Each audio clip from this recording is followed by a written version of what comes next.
যে কেটে নিয়ে অঙ্ক দিছিলাম দেখি। পাগলা বাবুর মাসিক আয় 30,000 টাকা, পাগলা বাবুর খরচ মাসিক 10,000 টাকা, তাহলে পাগলা বাবুর মাসিক সঞ্চয় কত?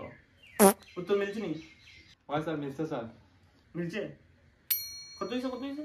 20,000। 20,000 না,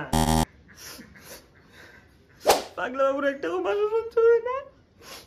কেন স্যার? সব টাকা তার বয়ে নিয়েছে। তো স্যার পাগলা বাবুর সঞ্চয় না, তো আপনি কেন খান্তাছেন?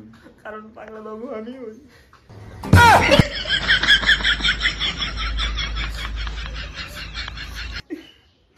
এটা লাগে আমি অঙ্ক করাই না, অঙ্ক করি তাইলে আমার তো ঘরের কথা মনে হয়। ঠান্ডা লাগে।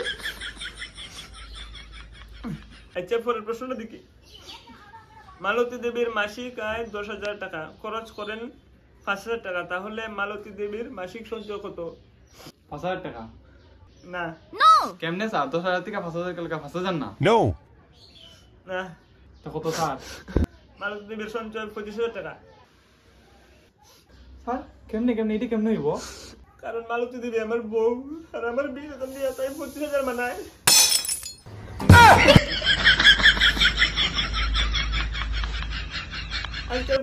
আজকের ভিডিও ফলো তোরে।